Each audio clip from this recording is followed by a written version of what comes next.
عملت خميرة المش في البيت، الخميرة الأصلية. أحلى مش هتاكليه. لو عايز تعرفي عملته ازاي تابعي الفيديو للآخر. السلام عليكم ورحمة الله وبركاته. ازيكم يا حبايبي؟ عاملين ايه؟ يا رب تكونوا بخير وسعادة دايما. قبل ما نبدأ الفيديو نسمي الله ونصلي مع بعض على النبي يا جماعة. اللهم صل وسلم وبارك على سيدنا محمد وعلى آل سيدنا محمد وصحبه وسلم. دلوقتي يا جماعة هنعمل مع بعض خميرة المش اللي هي الأصلية الفلاحي، اللي هي أساس الخميرة بالظبط، بنفس المكونات بتاعتها. هنجيب دلوقتي معايا ملح يجي 5-6 معالق كده. تمام. ممكن نحط الكيس كامل حسب رغبتك في الملح، يكون زيادة في المش أو لا. تمام. وهجيب طبق صغير كده مليان فيه 3-4 معالق عسل اسود. ده اساس الخميره. الجماعه حبايبنا الفلاحين اللي بيعملوه بالعسل الاسود. هي ديت الخميره الاصليه. تمام. معايا شطه ناشفه اللي هو الفلفل المجفف، بيكون حامي جدا. ومعايا برضو معلقتين كبار شطه. تمام. المرطه اللي احنا طالعينها من السمنه اللي عملتها معاكم. تمام اهي. هي دي الكميه اللي طلعت معايا. ومعايا شوب لبن كبير. ومعايا اللبن الخض اللي طلع من السمنه اهو. طبعا كان هو ازيد من كده. فعمل الجبنه دي اهو. سبته تاني يوم فعمل معايا الجبنه دي اهي. عملت معايا جبنه زي ما انتم شايفين اهو. طلعت معايا الجبنه دي. طبعا غليته وسبته لما يبرد اهو.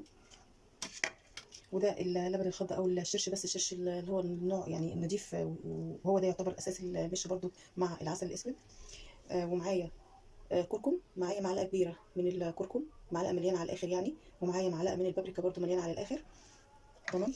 وده مش يعتبر الخميره اللي هنحطه مع الخليط اللي احنا هنعمله، على اساس ان يبقى كله الخميره بتاعه المش كامله، ما فيهاش حاجه ناقصه خالص. هي دي يعملوها في الفلاحين يعني.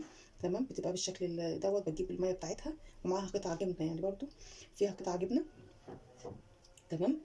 بالشكل دوت برضو هحطها على الخليط. دلوقتي هنشوف احنا هنعمل ايه. هناخد المكونات دي كلها ونحطها على النار ونشوف هنعمل ايه. نصلي مع بعض على النبي يا جماعه. اللهم صل وسلم وبارك على سيدنا محمد وعلى ال سيدنا محمد وصحبه وسلم. اول حاجه اهو. دلوقتي الحله اللي هي كان فيها اللي انا عملت فيها السمنه. تمام اهي بالمنظر ده. انا ما غسلتهاش، خليتها على اساس ان انا اعمل عليها الخميره بتاعه المش. تمام كده.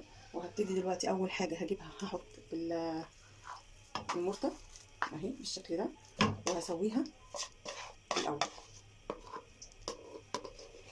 اهي.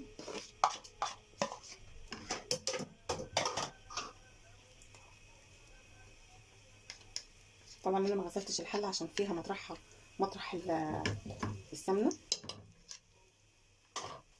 تمام. هبتدي اسوي المرطه كده واخليها تاخد اللون اللي هو لون المش. تمام. وهيطلع معايا اهو بالشكل ده. تمام اهو.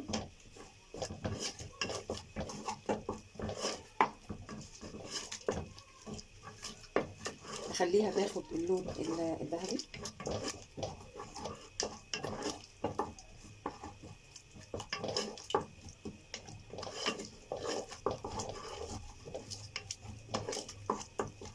مش مشكله اللي هو اللون اللي طالع دوت اللي محروق شويه. تمام عادي يعني. مش هيأثر في المش في حاجه. بالعكس دي تعتبر مرطه وسمنه يعني. تمام. تحس ان اغلبيتها كلها سمنه اهو. لا اغلبيتها سمنه اهي. شايفين اغلبيتها سمنه اهي.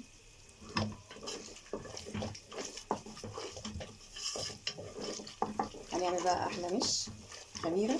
ممكن تجيبي الجبنه الجاهزه اللي هي الجبنه القريش وتعمليها بملح وشطه وتسيبيها لحد ما ميتها تصفى خالص، وبعد كده تحطيها في قلب المش. يا اما مثلا تشتريها جبنه قديمه ناشفه وما تكونش فيها ميه خالص، وتحطيها في قلب البرطمان اللي انت هتستعمليه وتحطي فيه المش، وهيكون عندك احلى مش هتاكلي منه. تمام. دلوقتي كده هجيب الملح اهو واحطه. يبقى معايا بالشكل ده. الملح حسب ما انت عايزه.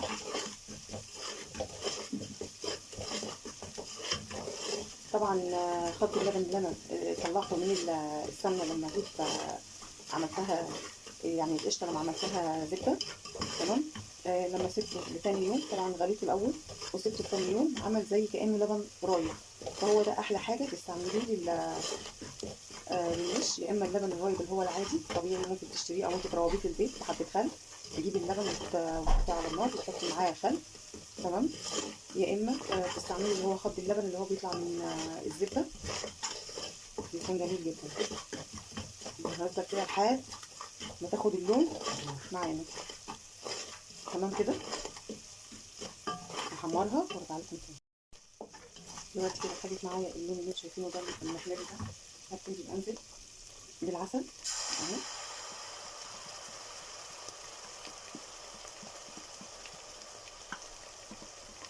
ممكن تحطي 3 4 معالق يعني من العسل المقدار بتاعه اهو.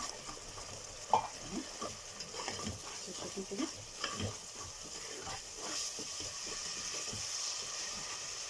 وبعد كده هنزل بدول الشطه المجففه والشطه اللي هي الناعمه. شايفين اللون الجميل ده عامل ازاي اهو. شايفين.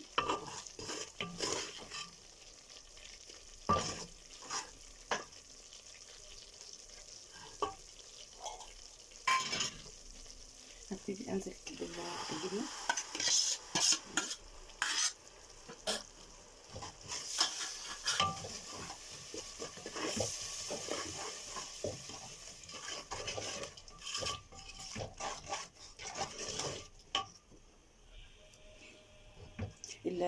قطع الجبنه بقى اللي انتوا شايفينها ديت مش هتديني المش يكون ميه خالص، لا هتديني المش فيه قطع من الجبنه كده، وهيديني سمك للمش. يعني تحسي مثلا الخميره هتكون كلها ميه، لا هتكون تقيله وشكلها طعمها وشكلها هيبقوا جميل جدا بصراحه. يعني انا مجرباها قبل كده وعملتها فكانت عجباني جدا. دلوقتي كده هجيب الخميره بتاعه المش اهي.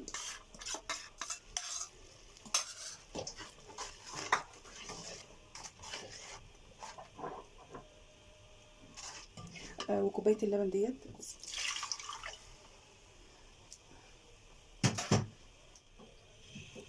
دلوقتي كده هحط بقيه اللبن في الخلط اهو، برده مع عمل جبنه تاني اهو زي ما انتم شايفين اهو.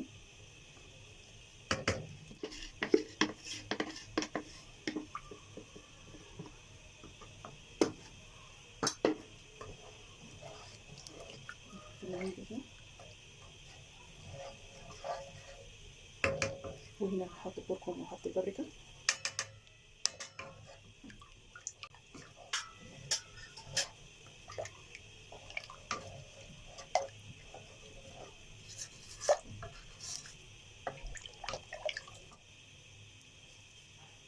هسيبه بقى يغلي لحد ما الميه بتاعته تقل خالص. تمام. وارجع لكم تاني.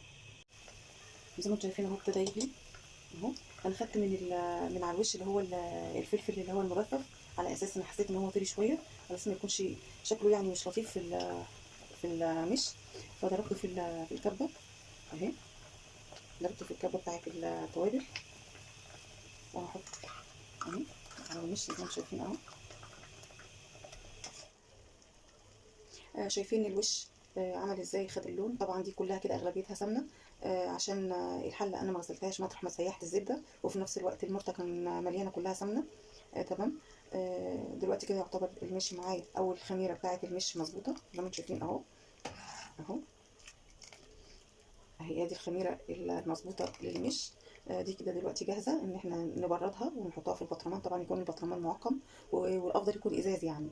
تمام. وتبرد ونحطها في البطرمان. وفي نفس الوقت لو احنا عايزين نجيب جبنه جاهزه، اللي هي الجبنه القديمه الجاهزه بس تكون ناشفه، ونحطها في قلب الخميره ديت، هتكون معاكي مش كويس جدا. بس اهم حاجه تكون نضيفه ما فيهاش اي حاجه يعني.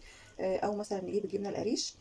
تمام. وبتجيبي خلطه بتحطي شطه وتحطي معاها ملح، وبتحطي الجبنه القريش في قلب الخلطه دي، وبتغلفيها كلها وبتحطيها في مصفى على اساس انها تنزل ميتها كلها. وبعد كده بتسيبيها لتاني يوم. تمام. وبعد ما بتنشف وتبقى كويسه بتحطيها في قلب الخميره او قلب المش. وبتكون معاكي ممكن في خلال 15 يوم 20 يوم تاكلي منها وبتبقى جميله جدا جدا يعني. ودي دلوقتي هي الخميره زي ما انتم شفتوا اهو. دلوقتي هطفي عليها وهسيبها لحد ما تبرد ونحطها مع بعض في البطرمان. تمام. الحمد لله بلا سبب، الحمد لله بلا طلب، الحمد لله بلا عدد، الحمد لله حتى يرضى، الله لا اله الا هو الحي القيوم. تمام. سبحان الله والحمد لله ولا إله إلا الله ولا حول ولا قوة إلا بالله، الله أكبر. اللهم استرنا فوق الأرض وتحت الأرض ويوم العرض عليك يا أرحم الراحمين يا الله يا حي يا قيوم. زي ما انتم شايفين اهو، بعد ما بردت شوية تقيل اهو. تحس ان في قطع جبنة زي ما هي اهي، زي ما انتم شايفين كده. كل ما يبرد بقى هي ايه، هيتقل. هسيبه لحد ما يبرد، بعد كده احطه في البطرمان. تمام. نصلي مع بعض على النبي يا جماعة. اللهم صل وسلم وبارك على سيدنا محمد وعلى آل سيدنا محمد وصحبه وسلم. وبكده سبته لما برد خالص وحطيته في العلبة ديت. اما اجيب بقى الجبنة وانشفها هحطهم مع بعض في البطرمان الازاز. ونسيت احط معاكم الحلبة الناشفة، حطيتها قبل ما تبرد. تمام. ودلوقتي كده الخميرة كده تعتبر جاهزة. ولو حابة تحفظي مش ما تحطيش حلبة، ممكن تحطي ترمس، ممكن تحطي شوية سمسم، نص كوباية كده مطحونة من السمسم. ودلوقتي الخميرة كده جهزت. ويا رب يكون الفيديو عجبكم، والسلام عليكم ورحمة الله وبركاته.